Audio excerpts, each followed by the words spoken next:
mathematicians! Like our learning target said, this week we are thinking all about which operation we need to solve a word problem.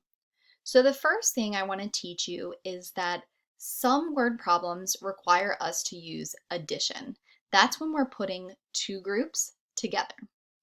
Other word problems require us to use subtraction. That's where we take a total, take some away, and then see how many are left. So on your screen, you should see Ms. Ennis has created a table. One side says addition, the other side says subtraction. So we're going to be looking closer at two word problems today to talk about how we could best solve these. Let's start with addition. I'm going to read the problem to you. Miss Ennis had 4 dogs and Mrs. Colgrove had 3 dogs. How many dogs do they have all together? So there's some key words here that help me know that this is an addition problem. Can you find one of those keywords? Did you say all together? Excellent. When you hear that word all together, that tells me they're looking for the total. So how many dogs do we both have? So if I wanted to solve this, I could draw a picture to help me. If I wrote an equation, I could write 4 add 3 because Miss Ennis had 4, Mrs. Colgrove had 3, and we're putting those groups together to see what would the total be. So 1, 2, 3, 4. Those are Miss Ennis's dogs, plus Mrs. Colgrove's dogs. 1, 2, 3. 4 add 3. So you can see that my group is the group of 4. Mrs. Colgrove's are the ones that are being added. Those are the 3 dogs that we're putting together with my dogs. That would give me 7 altogether. So that is an addition situation. Now let's go over and try it with subtraction. Remember, subtraction is when we're taking away. There were 10 ducks floating on the pond. 4 ducks flew away. How many ducks are floating on the pond now?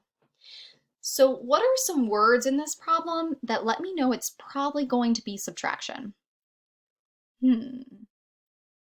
Well, I see flew away. And we talked about in subtraction problems, they use a lot of different words, but it just means taking away. So if something's flying away, it's leaving. Think of it like hopping away, or that if there were cookies, you ate them, they're gone. So the ducks are leaving. So how many ducks are floating on the pond now? The key word in that is kind of the now. What has happened after this action has been done? How many are left? So another way that I can pretty much guess that this is subtraction is the total number is the greatest number, right?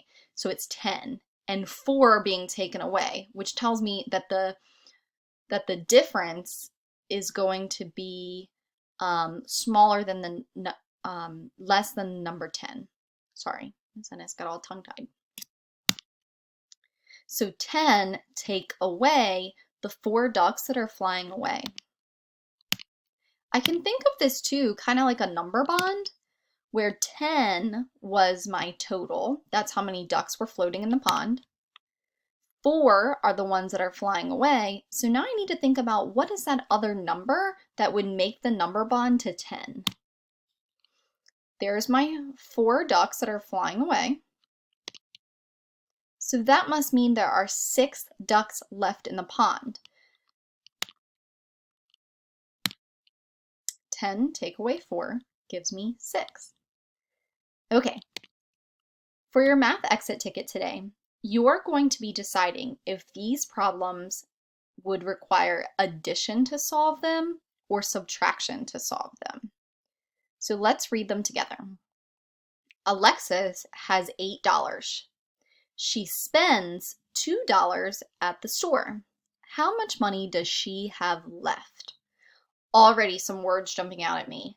Left, spends, Think about what's happening there. Is she getting more or is she taking away? And letter B, 9 friends are in a swimming pool. 2 friends get out.